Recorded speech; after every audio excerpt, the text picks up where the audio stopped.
ആധാർ വിഷയത്തിൽ സുപ്രധാന വിധിയാണ് ഇന്ന് സുപ്രീം കോടതിയിൽ നിന്നും ഉണ്ടായത്. രാജ്യത്ത് ഏതൊക്കെ കാര്യങ്ങൾക്ക് ആധാർ നിർബന്ധമാണെന്നും ഏതൊക്കെ കാര്യങ്ങൾക്ക് ആധാർ ആവശ്യമില്ല എന്നുള്ള കാര്യത്തിൽ സുപ്രീം കോടതി വ്യക്തത നൽകിയിട്ടുണ്ട്.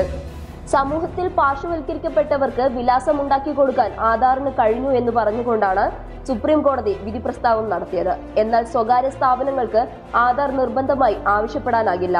മൊബൈൽ നമ്പർ ആധാറുമായി ബന്ധിപ്പിക്കണമെന്ന് ഭരണഘടനാ വിരുദ്ധമാണെന്നും സുപ്രീം കോടതി വിധിച്ചു. ആധാർ ഇല്ലെങ്കിൽ പൗരാവകാശങ്ങൾ നിഷേധിക്കരുതെന്ന കാര്യവും സുപ്രീം കോടതി വിധിയിലൂടെ ചൂണ്ടിക്കാട്ടിയിട്ടുണ്ട്. നിയമവിരുദ്ധ കുടിയേറ്റക്കാർക്ക് ആധാർ വിലക്കണമെന്നും നിർദ്ദേശിച്ചു. വിവരങ്ങൾ കോടതിയുടെ അനുമതി കൂടാതെ അന്വേഷണ ഏജൻസികൾക്ക് കൈമാറരുതെന്നും വിവരങ്ങൾ ചോർത്തിയാൽ കോടതിയെ സമീപിക്കാമെന്നും ചൂണ്ടിക്കാട്ടി. കോടതി വിധി പ്രകാരം ആധാർ നിർബന്ധമാക്കിയവ ആദായ നികുതി റിട്ടേൺ, പാൻ കാർഡ്, സർക്കാർ ക്ഷേമ പദ്ധതികൾ തുടങ്ങിയവയാണ്. CBSE, NEET, UGC പരീക്ഷകൾ, സ്കൂൾ പ്രവേശനങ്ങൾ, ബാങ്ക് അക്കൗണ്ടുകൾ തുടങ്ങിയവയ്ക്കും സ്വകാര്യ കമ്പനികൾക്കും ആധാർ കാർഡ് ഇനി മുതൽ ആവശ്യപ്പെടാനാകില്ല. News desk public Kerala.